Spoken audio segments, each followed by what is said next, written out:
Hello friends, कैसे हो आप सभी। आज हम पढ़ेंगे राजस्थान करंट अफेयर, जो बहुत ही इम्पोर्टेंट रहने वाला है।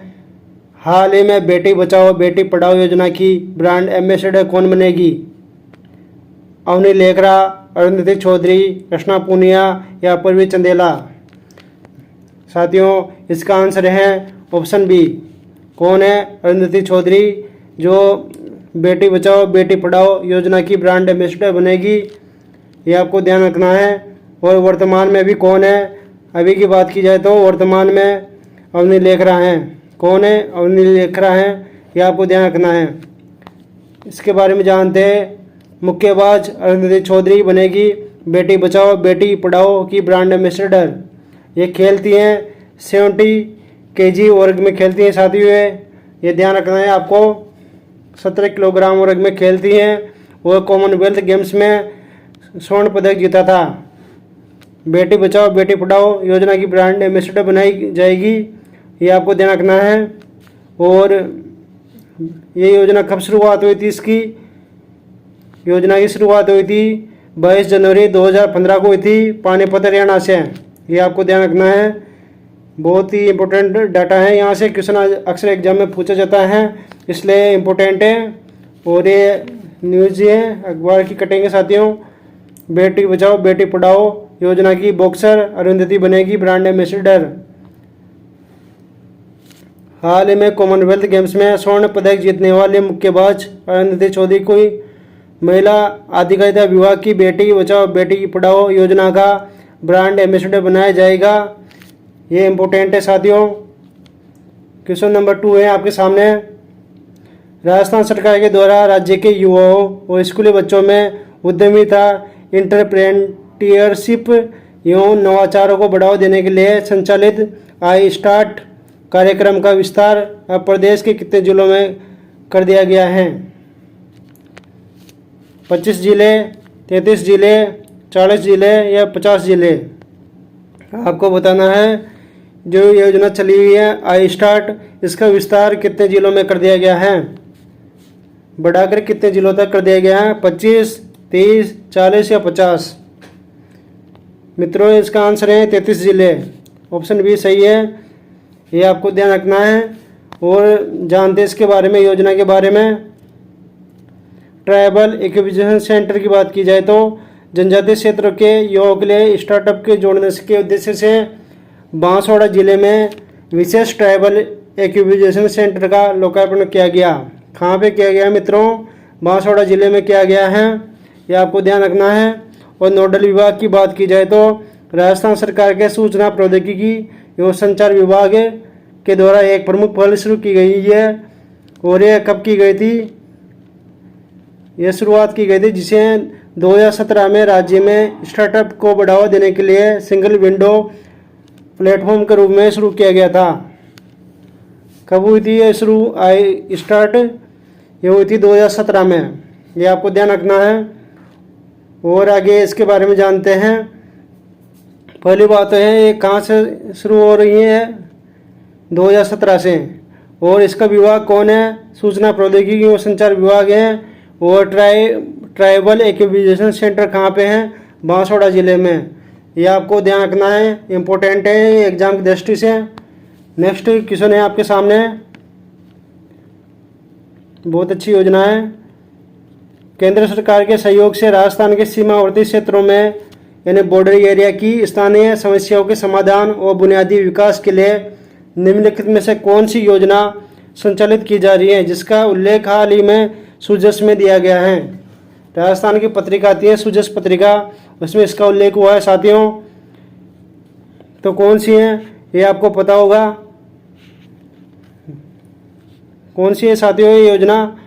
सीमा क्षेत्र विकास कार्यक्रम, वाइब्रेंट विलेज योजना, मरु विकास कार्यक्रम या सीमांचल समग्र विकास योजना? मित्रों, इसका आंसर है आपके सामने ऑप्शन बी। कौन सा है? ऑप्शन बी है। ये ध्यान रखना है आपको। वाइब्रेंट विलेज योजना है, जिसका उल्लेख केंद्रीय 2022-23 का जो बजट है उसमें किया गया था। वही 2 चरणों में चली है। ये याद रखना है आपको। इसके बारे में जानते हैं। वाइब्रेंट विलेज योजना ये 2 चरणों में अलग अलग रूप से चली है साथियों। और इसमें पहला चरण में कब घोषणा हुई थी इसकी, केंद्रीय बजट 2022-23 में की गई थी। इसके बाद केंद्रीय मंत्रिमंडल के द्वारा 15 फरवरी 2023 को मंजूरी दी गई। आधिकारिक तौर पर 10 अप्रैल 2023 को गृह मंत्री अमित शाह के द्वारा अरुणाचल प्रदेश के सीमावर्ती गांव है एक किबुत्तु, कहाँ से शुरू हुई थी है, किबुत्तु से इसे लॉन्च किया गया है, ये ध्यान रखना है। इस चरण का मुख्य फोकस केवल उत्तरी सीमा जैसे चीन सीमा से सटे राज्य के गांवों का विकास करना था, वहाँ पे चलिए साथियों ये। और सेकंड चरण की बात की जाए तो सेकंड चरण में अपना राजस्थान शामिल है। राजस्थान के संदर्भ में बात करें तो सेकंड चरण में भारत सरकार ने योजना का विस्तार करते हुए 2 अप्रैल 2025 को इसके दूसरे चरण में VVP सेकंड को मंजूरी दी और 20 फरवरी 2026 को औपचारिक रूप से लॉन्च किया गया। कब किया गया साथियों लॉन्च, 20 फरवरी 2026 को लॉन्च किया गया है, यह आपको ध्यान रखना है। और इसके बारे में जानते हैं, इसके दूसरे चरण में उत्तरी सीमा के अलावा अन्य अंतर्राष्ट्रीय तल सीमाओं इंटरनेशनल लैंड बॉर्डर्स से सटे गांवों को भी शामिल किया गया। और इसके तहत अब राजस्थान, पंजाब और गुजरात जैसी पाकिस्तानी सीमाओं से सटे सरहदों पर बुनियादी विकास कार्य किए जा रहे हैं, यह आपको ध्यान रखना है। कहाँ पे हैं, 3 स्टेट शामिल है साथियों, राजस्थान, पंजाब और गुजरात। बहुत ही इम्पोर्टेंट योजना है, केंद्र सरकार की योजना है और यहाँ से क्वेश्चन एग्जाम में देखने को जरूर मिलेगा। नेक्स्ट क्वेश्चन है, बहुत अच्छा क्वेश्चन है, आपको ध्यान रखना है। एथलीट अंडर 20 चैंपियनशिप 2026 में शानदार प्रदर्शन के लिए सम्मानित होने वाले युवा एथलीट बसंत कुमार मेघवाल का संबंध राजस्थान के किस शहर से हैं, यानी किस जिले से हैं, यह आपको ध्यान रखना है। तो इसमें यहाँ पे एक जिला नहीं है साथियों, आपको इनमें से बताना है। कहाँ से शुरुआत की गई थी साथियों, इसकी शुरुआत की गई थी गंगानगर से। कहाँ से की गई है मित्रों, इसकी शुरुआत गंगानगर से की गई है। ऑप्शन बी सही है इसका। ये कहाँ के रहने वाले हैं, गंगानगर के रहने वाले हैं, ये आपको ध्यान रखना है, बहुत ही इम्पोर्टेंट योजना है। नेक्स्ट आगे बढ़ते हैं साथियों और इसके क्वेश्चन नंबर 5 है आपके सामने। श्रीगंगानगर जिले के संवितरण क्षेत्र में सिंचित क्षेत्र को बढ़ावा देने और खाला यानी वाटर चैनल्स के पुनर्निर्माण हेतु नाबार्ड की सहायता से कितनी राशि की परियोजना को मंजूरी दी गई है। नाबार्ड की सहायता से कितनी राशि की परियोजना को मंजूरी दी गई है, 100 करोड़, 150 करोड़, 200 करोड़ या 250 करोड़ रुपए। इसका आंसर है मित्रों 200 करोड़ रुपए। ऑप्शन सी सही है, ये आपको ध्यान रखना है। और इसके बारे में जानते हैं, नाबार्ड की स्थापना कब हुई थी मित्रों, ये आपको पता होगा। नाबार्ड की स्थापना हुई है 12 जुलाई 1982 को शिवरामन समिति की सिफारिश पर की गई थी और ये ग्रामीण बुनियादी ढांचा विकास कोष RIDF के तहत राज्यों को सिंचाई परियोजना के लिए ऋण प्रदान करता है, ये आपको ध्यान रखना है। इम्पोर्टेंट तो ये है कि नाबार्ड की स्थापना कब हुई है, 12 जुलाई 1982 को हुई थी और समिति की पूछी जाए तो शिवरामन समिति है, ये आपको ध्यान रखना है विशेष रूप से। नेक्स्ट आगे बढ़ते हैं, क्वेश्चन नंबर 6 है, टाइम वेस्ट नहीं करते हैं साथियों, ये बहुत अच्छा क्वेश्चन है। एग्जाम की दृष्टि से सिंचाई प्रबंधन को सुदृढ़ करने के उद्देश्य से बाखड़ा नहर की शार्दुल ब्रांच, कर्णी सिंह ब्रांच और गंगा नहर के लिए क्रमशः कितनी राशि के विकास कार्यों को प्रशासनिक स्वीकृति दी गई है। बहुत अच्छा क्वेश्चन है मित्रों, RS PSI CAT के लिए बहुत इंपॉर्टेंट क्वेश्चन है, इसलिए ध्यान रखें, एक एक क्वेश्चन को अच्छे से नोट करते जाए मित्रों। इसका आंसर है आपके पास ऑप्शन ए, शार्दुल ब्रांच में तो 225 करोड़ रुपए दिए गए हैं, कर्णी सिंह ब्रांच में 80 करोड़ रुपए और गंगा नहर में 50 करोड़ रुपए का खर्च यानी किया गया है, स्वीकृति दी गई है, ये आपको नोट करना है। और इसके बारे में बात करें तो गंगा नहर के बारे में थोड़ा सा जानकारी दे देता हूँ साथियों। ये राजस्थान की प्रथम परियोजना है। ये राजस्थान की प्रथम नहर परियोजना है साथियों, जिसे बीकानेर के महाराजा गंगा सिंह राजस्थान के भागीरथी के नाम से जानते हैं, उनके द्वारा वर्ष 1927 में निर्मित करवाया गया था। गंगा नहर का निर्माण कब हुआ है साथियों? 1927 में हुआ था। और गंगा सिंह को राजस्थान के भागीरथ भी कहते हैं, यह आपको ध्यान रखना है। और इसमें गंगा नहर में सतलज नदी का पानी आता है। कौन सी नदी का आता है? सतलज नदी का आता है। और बागड़ा नागर परियोजना की बात की जाए तो पंजाब, हरियाणा और राजस्थान की संयुक्त परियोजना है। और राजस्थान की हिस्सेदारी 15.2% है। कितनी है हिस्सेदारी राजस्थान की? 15.2% है। यह आपको ध्यान रखना है। बागड़ा नागर परियोजना की बात की जाए तो पंजाब, हरियाणा और राजस्थान की संयुक्त परियोजना है। नेक्स्ट, अंतर्राष्ट्रीय स्तर की सुविधा प्रदान करने के लिए जयपुर के सवाई मानसिंह स्टेडियम में किन खेलों के लिए सेंटर ऑफ एक्सीलेंस स्थापित किया जा रहा है? अंतर्राष्ट्रीय स्तर की सुविधा प्रदान करने के लिए जयपुर के सवाई मानसिंह स्टेडियम में किन खेलों के लिए सेंटर ऑफ एक्सीलेंस स्थापित किया जा रहा है? क्रिकेट, हॉकी और फुटबॉल, एथलेटिक्स, तीरंदाजी और बॉक्सिंग, तैराकी, जिम्नास्टिक और कुश्ती। ऑप्शन डी है बैडमिंटन, टेनिस और टेबल टेनिस। इंटरनेशनल लेवल की जो सुविधा प्रदान करने के लिए सेंटर ऑफ एक्सीलेंस स्थापित किया जा रहा है मित्रों, वो कहाँ पे किया जा रहा है? जयपुर में किया जा रहा है।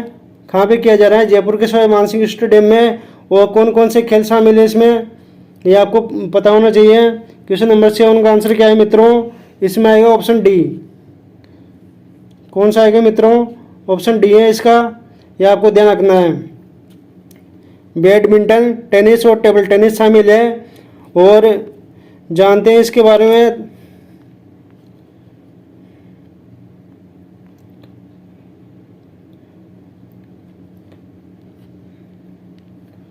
नोडल एजेंसी की बात की जाए तो राजस्थान में खेलों के विकास के लिए शीर्ष संस्था कौन सी है? राजस्थान राज्य क्रीड़ा परिषद है।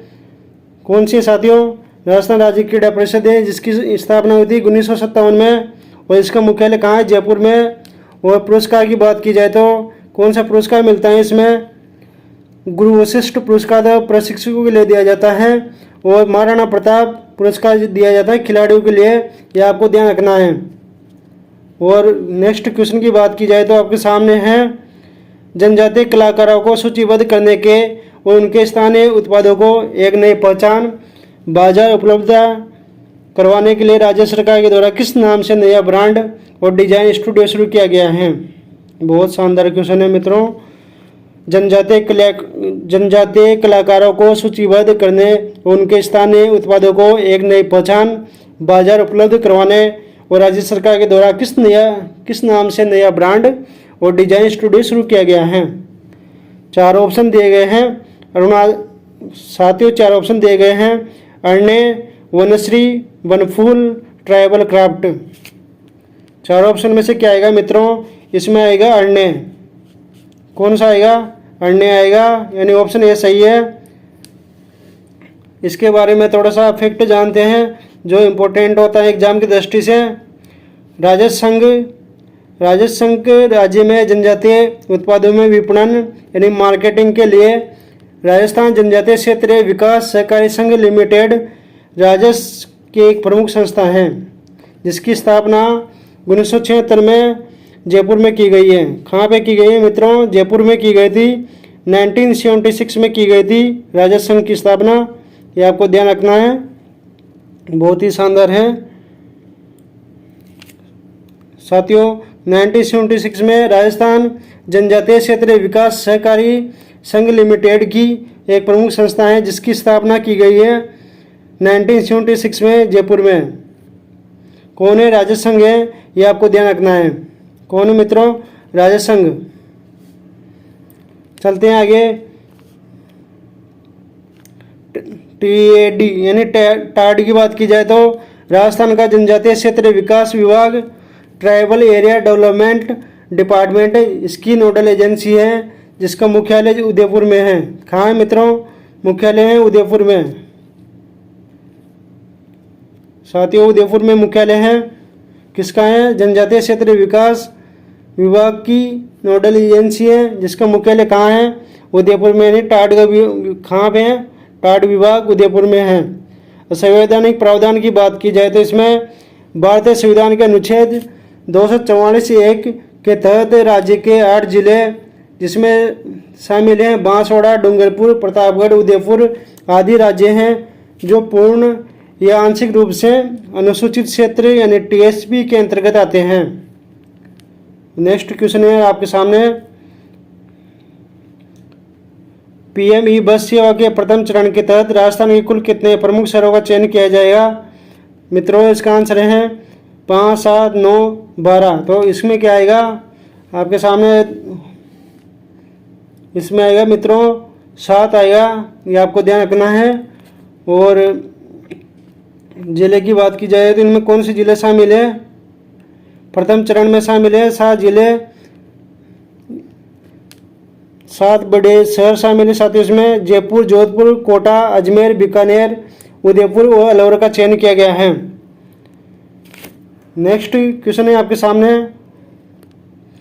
राज्य में विद्यालय स्तर पर विद्यार्थियों की प्रारंभिक नेत्र जांच का कार्य किस कार्यक्रम की टीमों के द्वारा किया जा रहा है? राज्य में विद्यालय स्तर पर विद्यार्थियों की प्रारंभिक नेत्र जांच का कार्य किस कार्यक्रम की टीमों के द्वारा किया जा रहा है?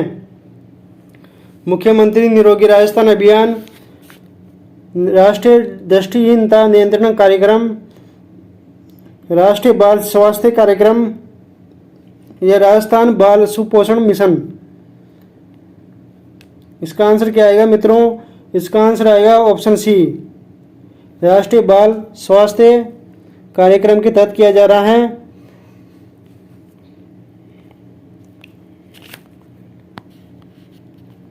आरबीएसए का उद्देश्य क्या है साथियों? इसमें यह आपको बताना है।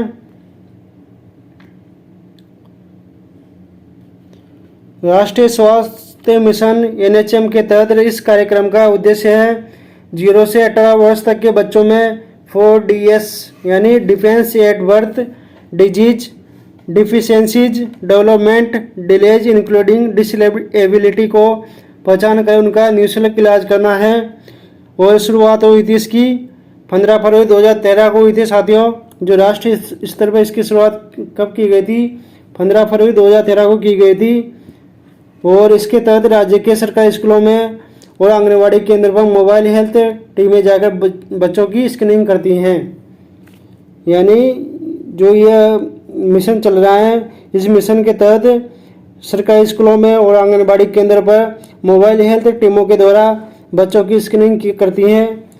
और इसमें कितने वर्ष तक के बच्चे शामिल हुए हैं? 0 से लेकर 18 वर्ष तक के बच्चे शामिल हैं, ये आपको ध्यान रखना है।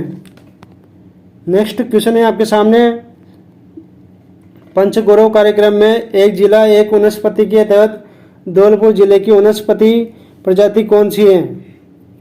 बरगद, करंज, खेजड़ी, अर्जुन?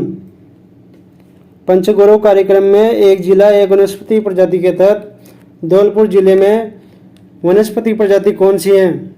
बरगद, करंज, खेजड़ी या फिर अर्जुन?